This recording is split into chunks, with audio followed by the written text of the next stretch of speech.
Item 2, Guns, Explosives and Weapons Control Bill, second reading. The Minister for Home Affairs.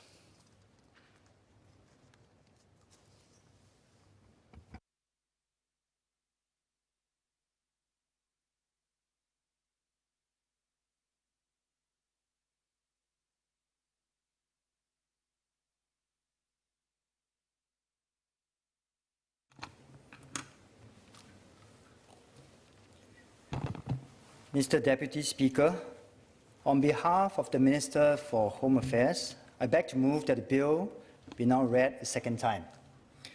Singapore has consistently been ranked as one of the safest countries in the world. In the most recent Gallup Global Law and Order Report 2020, we were ranked first for the 6th year running. People feel safe walking alone at night. Violent crimes involving weapons are few and far in between. And attacks involving guns and explosives are extremely rare. This did not happen by chance.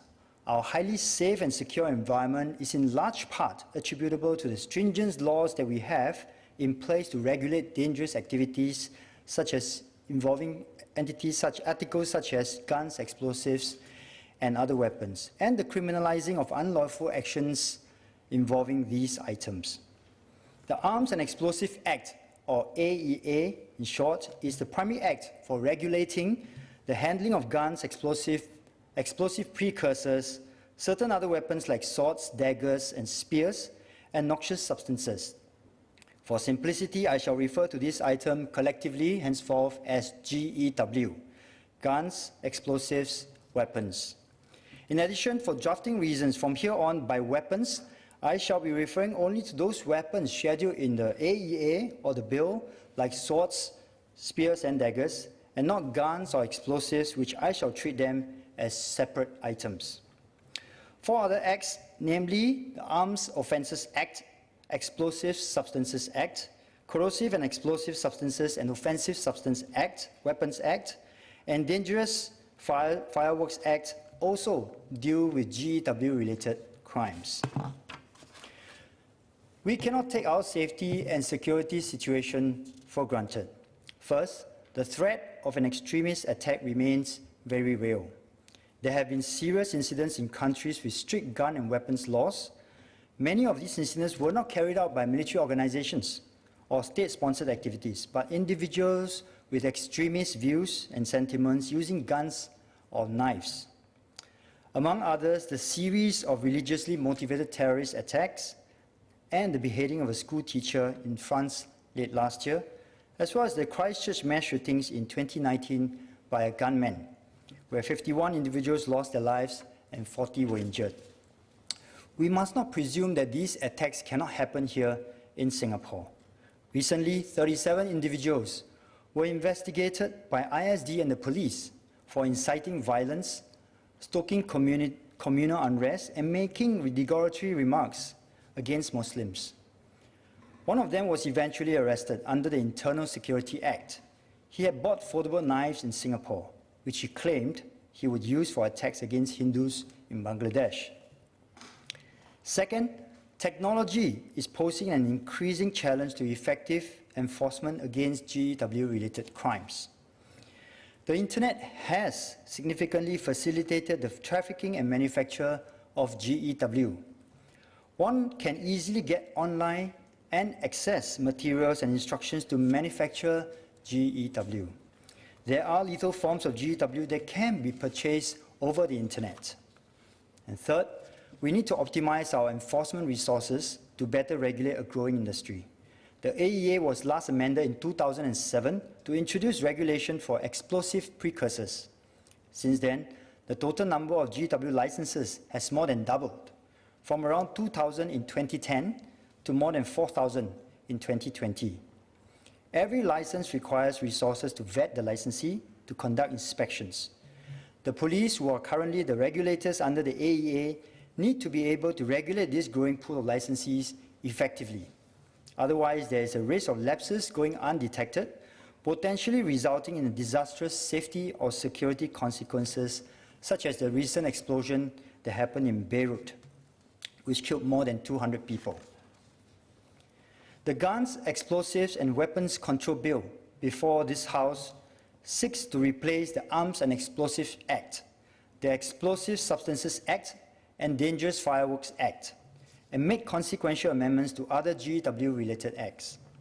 The bill reinforces the government's position that any handling of GEW is a privilege that is conditioned on the overriding need to ensure that we meet the objective of public safety and security, and that strict controls are required to achieve this objective.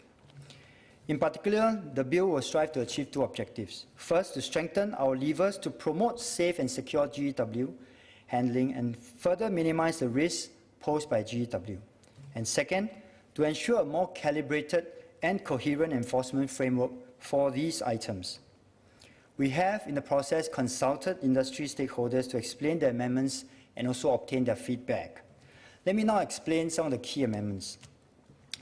We intend to achieve our first objective of strengthening levers to promote safe, secure, and responsible GEW handling and further minimize the risk posed by GEW in two ways. First, by further tightening controls over high-risk GEW. Today, the maximum fines for unlicensed activities involving explosive precursors, or EPs, are $100,000 for entities and $50,000 for individuals. However, the maximum fine for arms and explosives is only $10,000, even though the degree of harm that can be caused is comparable to that of the EPs. The bill therefore raises the maximum fines for guns and explosives to match those for EPs. In addition, the bill also allows Minister for Home Affairs to prescribe items as prohibited GEW, offences related to which will attract even higher fines of up to $100,000 for persons and $200,000 for entities.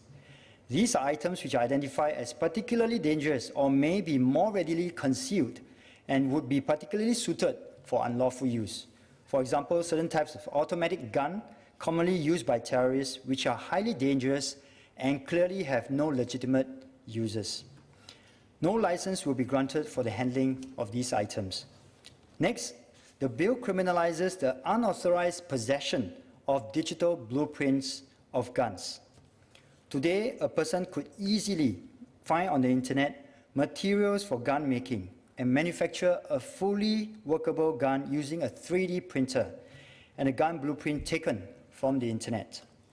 As a case in point, in 2019, a shooter in Germany had brought along gun and with components that were manufactured using 3D printing. Those guns were eventually not used to carry out the attacks, but were his backup arsenal. Clause 13 provides that a person who wants to make a 3D printed gun or major part of a gun by an additive manufacturing process using a 3D printer or electronic milling machine will need a license. Without a license, the mere possession of a digital blueprint of a gun or gun part will be an offense.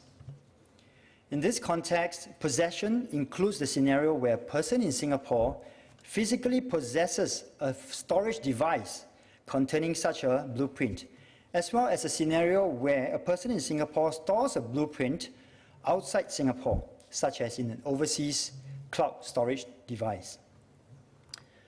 To be clear, the intent is not to target persons who genuinely have no knowledge and could not reasonably be expected to have known that he or she possessed the digital blueprint for making a gun. For example, a person who merely browses out of curiosity and finds on the internet a gun blueprint, and the blueprint is only temporarily stored in a browser cache. Next, we have the threat posed by drones laden with GEW. This is a real and serious threat. In 2018, explosive-laden drones were used during an attack on Nicolas Maduro, the Venezuelan president, when he was making a public speech. Several members of the Bolivarian National Guard were injured. GEW-laden drones can circumvent conventional physical security measures such as physical fences and CCTVs. Clause 5 addresses the threat by making it clear that a person who has control over or operates a vessel or vehicle carrying GEW, even if via remote control, is treated as possessing the GEW. The bill reinforces the 2015 amendment to the Air Navigation Act, which makes it an offense if a person operates an unmanned aircraft and the unmanned aircraft carries a prohibited item, which can be any weapon.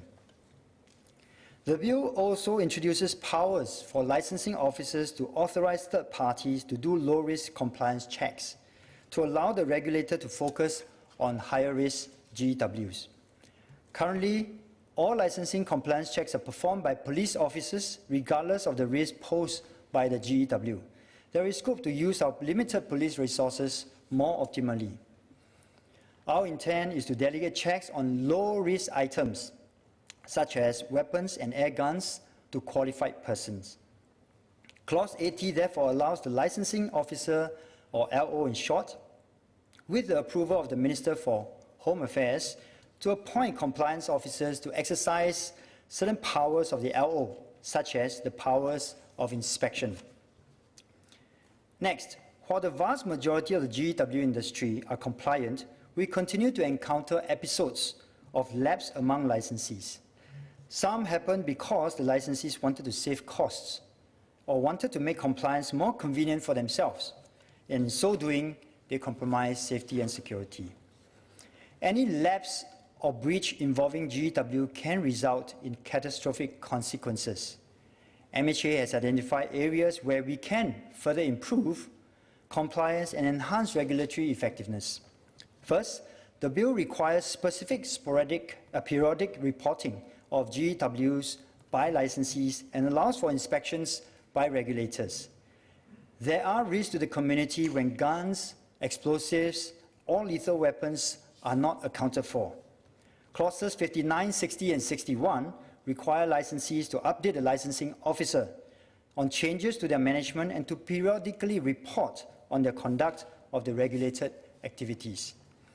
Clauses 70 to 72 grant the licensing officer and authorized officers additional powers, such as the powers of inspection and powers to order the production of documents to determine whether information given to the regulators is correct or whether regulatory action needs to be taken. Second, the bill expands the scope of regulation to cover GEW-related activities and items more comprehensively in a calibrated manner. In particular, the bill introduces a class licensing regime for low or moderate risk users and activities. Currently, the AEA requires all persons conducting GEW-related activities to be either individually licensed or to be exempted, which means they will fall outside the Act. But there are certain low or moderate risk GEW-related activities which warrant some regulatory control, just not to the extent of individual licensing. For example, students who handle air guns as part of their CCAs in school generally do so in the campus, in compound, which is a relatively secure setting, but some safety and security measures are still needed to prevent misuse or mishandling. Therefore, clauses 56 to 58 introduce a class license system that will work in lieu of individual licenses. Under these clauses, a person who meets certain criteria, which will be set out in subsidiary legislation, such as being a member of the school airgun club, is automatically treated as licensed and allowed to carry out a GEW-regulated activities, subject to the conditions. With class licensing, the person need not be put through security clearance and need not apply or renew for individual license. Conversely, under Clause 66, the licensing officer has the power to suspend or disapply the class license with respect to the specific class license if the LO is satisfied that inter alia the class licensee has contravened class license conditions, is convicted of an offence in the GEW-related Act, or if it is in the public interest or national security of Singapore to do so. To elaborate, public interest grounds include considerations relating to public order as well as public security and safety. For example, if an airgun class license is found to be a gang member, police can then disapply this person from continuing to handle GEW. Next, the bill also revises our regulatory approach towards weapons and gun accessories. Today, arms, as defined under the AEA, covers guns and major gun parts and 5 specified weapons, i.e. swords, bayonets, daggers, spears, and spearheads.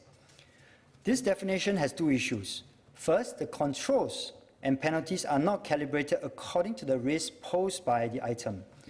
The specified weapons pose lower risk than guns and major gun parts. But the way arms is defined now means that these lower risk items require the same controls, and offences involving these items carry the same penalties as offences involving guns. Second, other weapons which may pose equal or higher risk as the 5 specified weapons, such as machetes, are not regulated. Our policy intent is to have a regime that comprehensively controls GEW, and in a manner which is commensurate with the risk. Clauses 29 to 35 create and set out a set of distinct set of controls, offences and penalties for the specified weapons to reflect the lower risk they pose vis-à-vis guns and major gun parts. The expanded list of specified weapons to be regulated is reflected in the first schedule and will include other dangerous weapons like throwing stars and knuckle dusters, which are very unlikely to have common day-to-day uses. In addition, the bill expands the scope of regulation to cover gun accessories, such as flash suppressors and silencers, which can be used to enhance the performance of guns. However, the penalties for gun accessories are lower than those for guns, as they pose a lower risk. The bill also allows shooting range operations to be regulated to ensure safety at the range. Today, operating a shooting range is not an activity that needs to be licensed. However, we want to be able to ensure the safety and security measures at the safety ranges are adequate. For example, the licensing officer may need to impose requirements for the deployment of a range safety officer or the installation of robust perimeter fencing. Clause 19 therefore makes it an offence to operate a shooting range or paintball range without a license. The bill also confers on the licensing officer, or LO, greater operational flexibility to act swiftly where necessary to deal with new dangers or where there are increased risks. First, the LO may change the licensing conditions during the tenure of the license. Today, the LO cannot do so. If the LO needs to impose tighter conditions on the licensee, for example, to deal with changes in the operating environment, the LO must first revoke and then reissue the license. Also, the LO cannot impose tighter conditions on an errant licensee whose breach may not warrant license suspension or revocation. Clause 54 allows the LO to add, delete, or modify conditions during the tenure of a license subject to due process. Second, there will be a new power for the Minister for Home Affairs to issue security directions. Sometimes a security situation requires a more expedient response than what modifying licensing condition allows, given the need to provide for due process when licensing conditions are changed.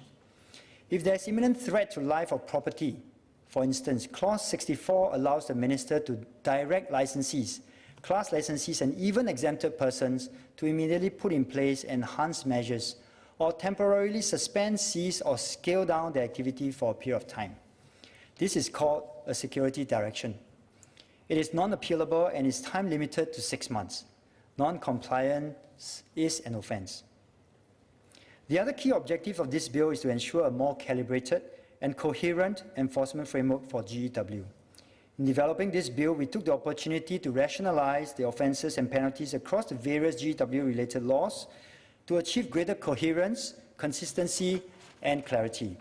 There are currently some inconsistencies in penalties for offences with similar offence elements. For example, Section 3 of the Arms Offences Act, or AOA, criminalizes unlawful possession of arms or ammunition, and the penalties include caning. Section 13 of the AEA similarly criminalizes unlicensed possession of arms, but the penalties are lighter and they do not include caning. In addition, certain offences have similar penalties, even though the egregiousness of the offences differ. For example, under the AEA, the offence of conducting an activity without a license attracts similar penalties as a breach of licensing conditions, even though the latter is considered less severe. Moving forward, regulatory breaches like non-compliance with license conditions or unlicensed activities will be criminalized under the bill, whereas actions with criminal intent will be offences under the other acts and will carry heavier punishments. To this end, clauses 93 and 94 amend the AOA and the Corrosive and Explosive Substances and Offensive Weapons Act, or CISOA in short, to clarify that offences made out under these acts involve criminal intent and therefore attract heavier punishments and penalties, thus distinguishing them from offences under the AEA. The bill also repeals the Explosive Substances Act, as there are similar offences relating to explosive substances in the CISOA, such as possession and use of explosive substances with criminal intent. Even as penalties are being raised, the penalties are also calibrated to match the egregiousness of the offence.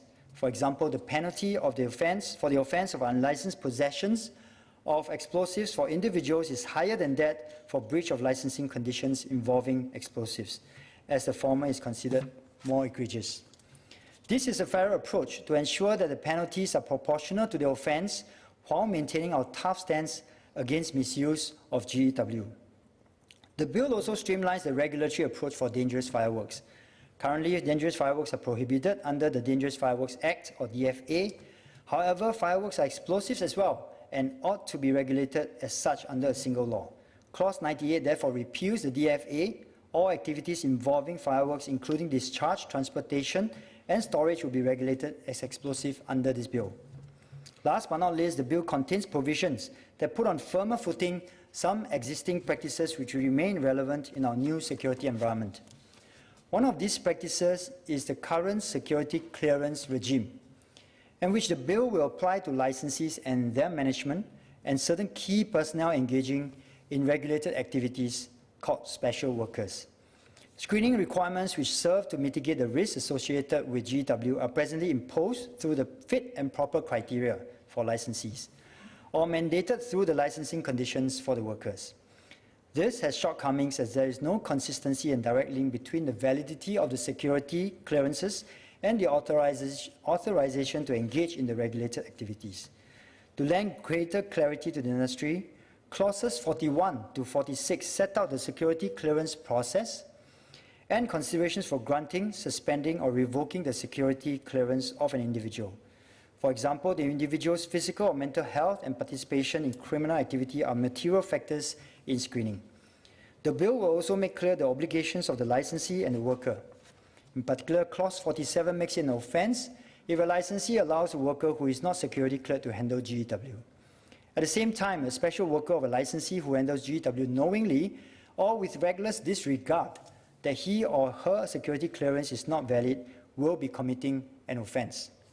To guard against persons who are not licensees but may have significant influence over entity engaged in the GEW regulated activities, Clause 48 makes it an offence if a licensee fails to inform the LO within 7 days of a person becoming a close associate. Let me conclude.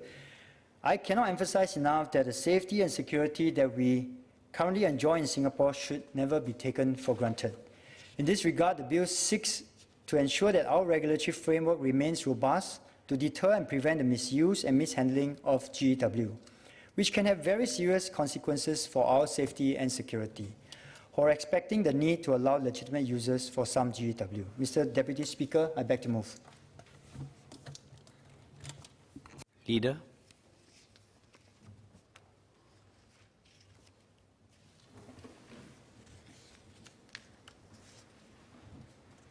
Mr. Deputy Speaker, I beg to move that the debate be now adjourned.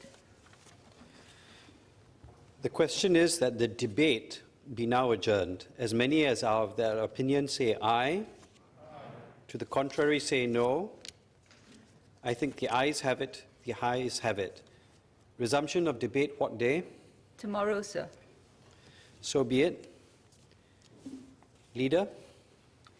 Mr. Deputy Speaker, I beg to move that at its rising today, Parliament do stand adjourned to 12 noon tomorrow. The question is that at its rising today, Parliament do stand adjourned to 12 noon tomorrow. As many as are of that opinion say aye. Aye.